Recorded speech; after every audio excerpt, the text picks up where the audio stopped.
was good to speak with you. And we now move on, viewers, to cover some news on China. Now, according to the China Southern Theater Command, China has conducted routine naval and air patrols in the South China Sea from February 6 to 2 to 6. The command said these actions are a response to provocations in the region. Chinese authorities claim the Philippines, by conducting bilateral air patrols with other countries, is stirring troubles and undermining regional peace. The Southern Theater Command has warned it will remain on high alert to protect China's territorial sovereignty and maritime rights. The patrols, including H-6K bombers, Type 055 destroyers and other military assets. This increased military activity comes after the US-Philippine joint military exercises last month, which included the deployment of frigates, fighter jets and helicopters. All right, joining me now in this discussion is Collins Chong-Yu-Keith. He's Foreign Affairs, Security and Strategy Analyst and joins us from Kuala Lumpur. Collins, thanks very much for joining us. Are we really to believe that these exercises that China is carrying out at South Sea are really routine and not a strategic bid to corner Philippines?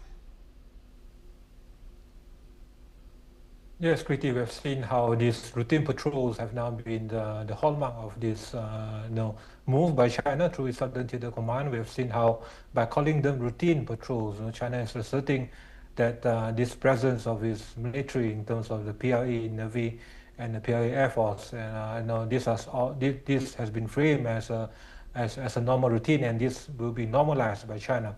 So and this is also to frame the whole situation where the presence of external military presence, military force apart from the Chinese force, is being termed as abnormal.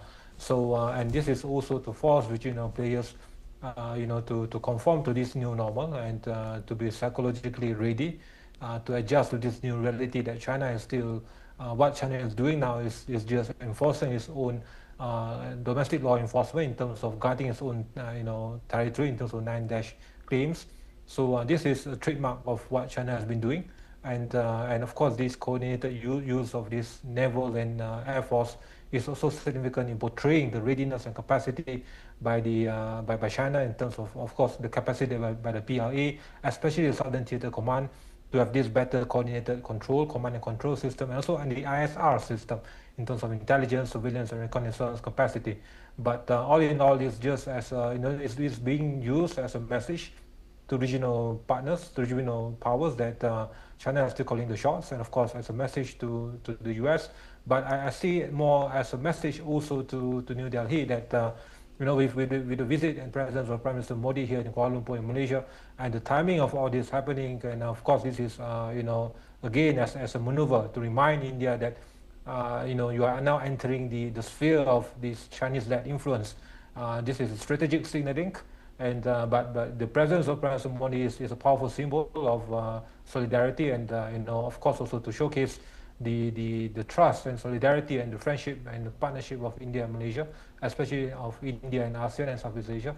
And what China is doing now is just a routine trademark move by China to consolidate its presence and power projection and power presence in this part of the world, especially in South China Sea.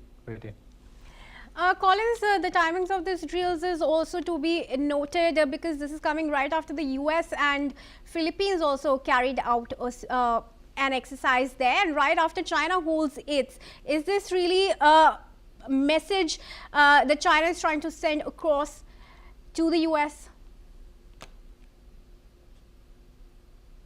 Well, certainly, of course, we've seen how this is a maneuver to counterbalance the efforts being done, also the recent efforts and momentum, and we have seen how this is going to be critical also for both parties, especially for the Philippines, in sharing the ASEAN mechanism. And of course, this is an early salvo being fired by Beijing to reassert the fact that China is still calling the shots, and that this is about also controlling the narrative that this is again a continuation of the momentum by China to reassert its self-proclaimed rights in South China Sea.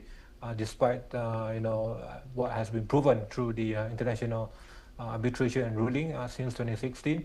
And also this is again to test the extent and readiness of the Trump administration to stand on the side of the Philippines and regional allies, and how and to what extent that President Trump is willing to showcase his recent message being sent by his presence last year in the ASEAN summit in Kuala Lumpur to send these reassuring messages to U.S. allies in the region, U.S. partners in the region, and of course also with the recent call by both President Trump and President Xi.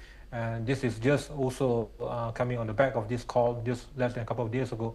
And this is also to test the waters as to how the Trump administration will also respond to this. And this is also going to be the timeline, the precursor to what will be happening for the rest of this year. Pretty. All right, Collins, thanks for your comments then and for sharing your perspective with us. And with that, viewers, we're moving to a breaking news now coming in from Bangladesh, where former Bangladesh minister and Hindu leader